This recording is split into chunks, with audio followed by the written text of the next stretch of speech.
श्रोतोहो नमस्कार. अवधूत चिंतन श्री गुरुदेव दत्त.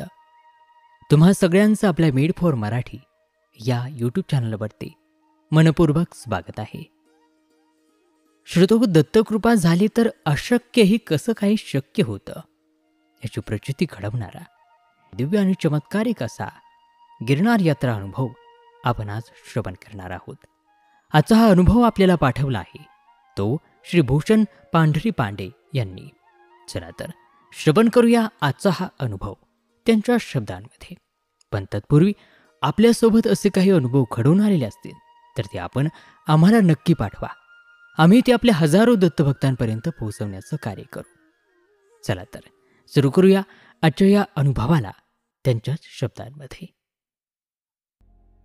प्रचिती विन कवनाची परमार्थी न निष्ठा बसे, हे श्री दासगणू महाराजांच्या विजय ग्रंथातील ओवी आहे. चमत्कार को नमस्कार असेही म्हटले जाते. श्री दासगणू महाराजांच्या पोथीमध्ये असे कितीतरी चमत्कारिक ओवीबद्ध केलेले आहेत जे महाराजांचे कट्टर दुश्मन असलेले महाराजांच्या प्रचितीनंतर त्यांचे निस्सीम भक्त झाले आहेत. धन्य ते भक्त. त्या काळामध्ये महाराजांचा सहवास घडला आणि ह्याची देही ह्याची डोळा प्रत्यक्ष त्यांचे दर्शन झाले. अजूनही सतत महाराजांच्या भक्तांना त्यांची प्रचिती येत असते. त्यातला मी एक अतिशय सामान्य महाराजांचा भक्त. एक 5 वर्षापूर्वीची गोष्ट असेल. मी असाच एक दिवस माझी बहीण डॉक्टर कविता जोशींकडे बसलो होतो आणि श्री शशी जोशी यांच्या टेबलवर दिव्यत्वाची जेथे प्रचिती हे प्रमोद केने लिखित पुस्तक दिसलं. मी शशींना म्हणालो की हे पुस्तक जर तुमचं वाचून झालं असेल तर मी वाचायला घेऊन जाऊ का?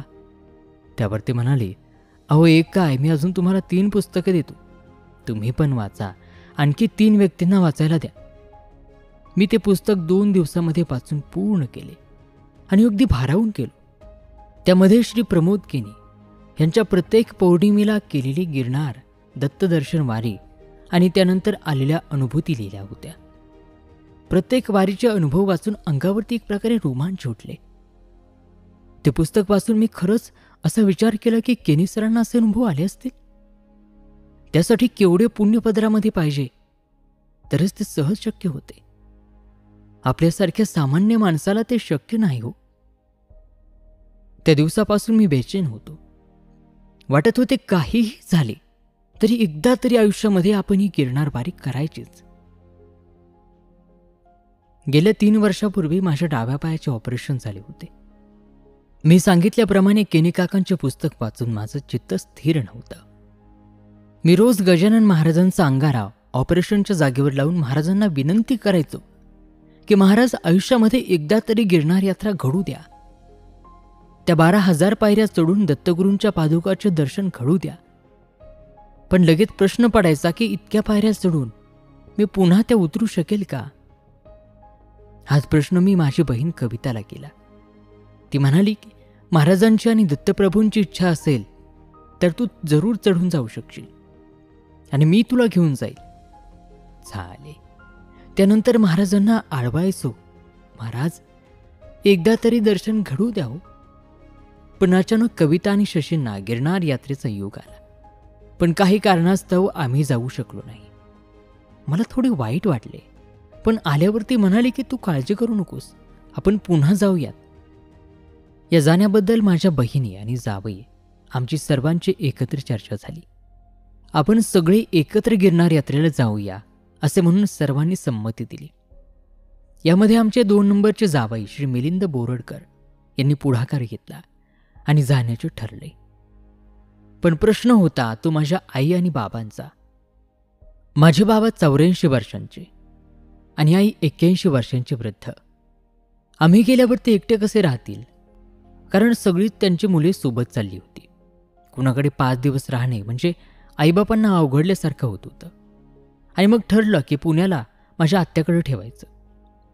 माझा आत्तेभाऊ आशिष जोशी तो म्हणाला की दादा काही हरकत नाही, पाठवतो त्यांना पुण्याला, आम्ही सगळीकडे मज्जा करू, तो निश्चिंत राहा. लगेचच विमानाचे जाण्याचे आणि परतीचे तिकीट काढले. तिकडे गिरनार यात्रेचे शशी आणि कविताने जाणे येणे राहणे या सगळ्यांचे तिकीट काढले. सगळं कसं एकदम फटाफट झालं. शिशू म्हणाले, पाहूया, जर वेळेवर काही अडचण आली तर कॅन्सल पण करू शकतो. झालं. शरद पौर्णिमेच्या रात्री आम्ही गिरनार पर्वत चढणार हे निश्चित झालं. जाण्याची रूपरेषा ठरली. आता सगळ्यांना सुट्ट्या कशा घ्यायच्या तो प्रश्न पडला, कारण दिवाळी तोंडावर होती. पण सगळ्यांचीच दत्तप्रभू आणि गजानन महाराजांवर अगाध श्रद्धा असल्यामुळे सगळे म्हणाले, ते आहेत ना, ते करतील बरोबर. निघायच्या 8 दिवस आधी आईची तब्येत काही ठीक नव्हती. त्यामुळे ती खूप काळजीत होती की आपण पुण्याला जायचं आणि तिथे काही त्रास व्हायला नको. शेवटी त्यांचे पुण्याला जायचे कॅन्सल झाले. विमानाचे तिकीटही रद्द केली. 21,000 रुपयांमधून फक्त 3,000 रुपये परत आले. आता कसं काय करायचं हे आम्ही ठरवत होतो. माझी बहीण सुवर्णा म्हणाले की अशीच काही अडचण आली तर मी नागपूरलाच थांबेल, तुम्ही जाऊन या. आम्ही म्हटले, जाऊ तर सगळेच, नाहीतर कॅन्सल. महाराजांचा आणि दत्तप्रभूंचा पुन्हा एकदा धावा केला आणि मग असं ठरले की आईसोबत 2 बायका ठेवायच्या. त्यातील एक पोळ्यावाल्या काकू स्वयंपाक करून रात्री पण झोपायच्या आणि त्याकरता आईबाबा पण तयार झाले. आणि जाण्याच्या 2 दिवस आधी आईच्या प्रकृतीत एकदम सुधारणा झाली. शेवटी जाण्याचा दिवस उगवला. आम्ही सर्व तयारीनिशी स्टेशनवर पोहोचलो आणि अखेर गाडीमध्ये बसलो. सगळी ही महाराजांचीच किमया. त्यांच्या मनामध्ये असेल तर ती होणार हे त्रिकाल सत्य. आम्ही दुसऱ्या दिवशी संध्याकाळी जुनागडला पोहोचलो. स्टेशनवर पाय ठेवला आणि धुवाधार पाऊस तिकडे पडत होता. समोरचं सुद्धा दिसत नव्हतं. थोडा वेळ वाट बघून शेवटी आम्ही कमरेपर्यंत पाण्यामध्ये चालून स्टेशन सोडलं आणि ऑटो रिक्षा करून गिरनारच्या पायथ्याशी हॉटेलमध्ये पोहोचलो. पाऊस तर थांबायचं नावच घेत नव्हता. अंघोळ वगैरे करून आम्ही फ्रेश झालो. रात्रीचं जेवण केलं. थोडा पाऊस कमी झाला होता. आता असं ठरलं की रात्री 1:30 वाजता गिरनार चढायला सुरुवात करायची आणि म्हणून लगेच झोपलो सुद्धा. रात्री 12:30 वाजता उठून पाहतो तर विजांचा कडकडाटासह भयानक पाऊस कोसळत होता. सगळीकडूनच प्रभू परीक्षा घेत होते. मी पुन्हा माऊलींचा धावा केला आणि म्हणालो की महाराज, पायथ्यापर्यंत तर पोहोचवलं, पण आता प्रत्यक्ष गुरु शिखराचे पण दर्शन घडू द्याव. आणि काय आश्चर्य, अर्ध्या तासामध्ये पाऊस पूर्णपणे थांबला. आम्ही सगळ्यांनी पायथ्यापाशी सगळ्या देवांशी, लंबी हनुमान, स्वामी समर्थ यांचे दर्शन घेतले आणि महाराजांचे स्मरण करून रात्री 2 वाजता गिरनार चढायला सुरुवात केली. मी महाराजांना म्हणालो, महाराज, तुमचा वरद हस्त माझ्या मस्तकावर राहू द्याव आणि मला कुठला आधार न घेता शिखरापर्यंत चढू द्या. आम्ही सगळ्यांनीच गिरनार चढायला सुरुवात केली. त्यातील मोठी बहीण आणि जावई स्वास्थ्य कारणाने डोलीमध्ये बसून प्रस्थान केले. बाकी सर्वजण पायऱ्या चढू लागलो. नुकताच भरपूर पाऊस पडल्यामुळे मातीचा तो सुगंध सर्वत्र दरवळत होता. आम्ही श्री दत्तप्रभू आणि श्री गजानन महाराज यांचा जयघोष करत पायऱ्या चढू लागलो. सुमारे पहाटे 4 वाजता 3,000 पायऱ्या चढून जैन मंदिरापाशी पोहोचलो. थोडा चहा घेऊन पुन्हा पायऱ्या चढायला सुरुवात केली. पहाटे 5:30 वाजता अंबादेवीच्या शिखरावरती पोहोचलो, जे 5,000 पायऱ्यांवरती स्थित आहे. 12 जणांपैकी 8 जण 50शी पार केलेले होतो आणि काही 50शीत होते. प्रत्येकाला काही ना काही व्याधी होतीच, पण दत्तप्रभू आणि महाराजांचे नामस्मरण करत असल्यामुळे कोणालाही काहीच त्रास होत नव्हता. मला आणि माझ्या मुलाला पायाचा यत्किंचितही त्रास होत नव्हता. सगळे जिद्दीने पायऱ्या चढत होते. 10,000 पायऱ्यांवरती श्री गोरक्षनाथ महाराजांच्या पादुकांचे दर्शन घेतले आणि मग तिथून दत्तध्वनीसाठी प्रस्थान केले. प्रत्येक सोमवारी सकाळी 9:30 वाजता दत्तध्वनी आपोआप प्रज्वलित होते. त्याचं दर्शन घडणं हे भाग्याचं असतं असं म्हणतात. ध्वनीचे दर्शन आणि प्रसाद घेऊन गुरुशिखराकडे कूच केली. अजून 2,000 पायऱ्या चढून जायचं होतं. पुन्हा महाराजांचा धावा केला आणि आश्चर्य म्हणजे माझी पत्नी माधवी माझ्या आणि माझ्या मुलाच्याही पुढे होती. अखेर सकाळी 11 वाजता शिखर चढून दत्त शिखरावर पादुकांच्या सानिध्यात पोहोचलो.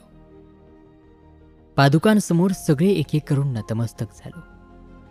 पादुकांचे दर्शन घेऊन त्यांची प्रतिमा दृष्टीपटलामध्ये साठवून ठेवली. हातावर थोडा प्रसाद घेऊन पुन्हा पायऱ्या उतरायला सुरुवात केली.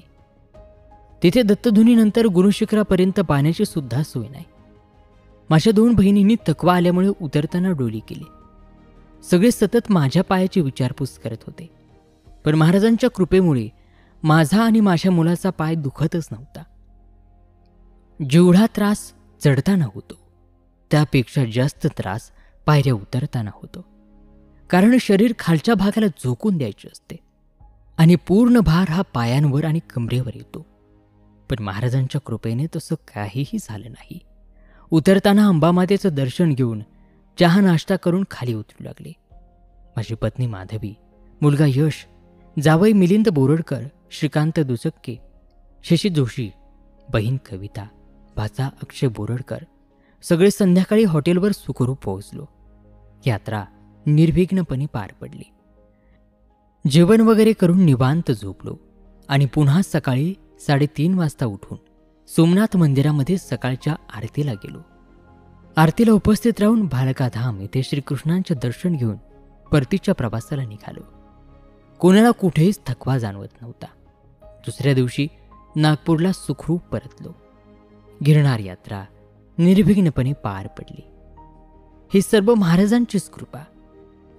मी 50 पायऱ्याही न चढणारा माणूस संपूर्ण गिरनार चढलो आणि उतरलो, आणि हे फक्त महाराजांमुळे साध्य झाले. ही सर्व महाराजांचीच लीला आहे.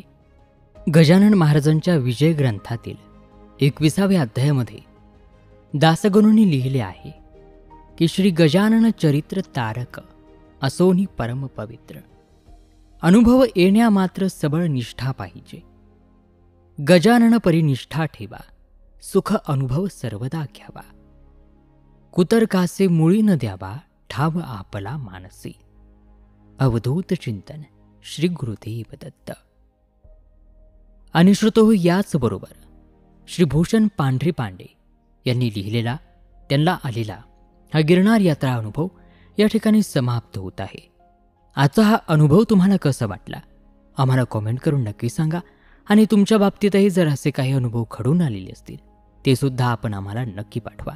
चला तर मग पुन्हा भेटूया पुढील व्हिडिओमध्ये एका अशाच अनुभवासह आपल्याच मेड फॉर मराठीवरती.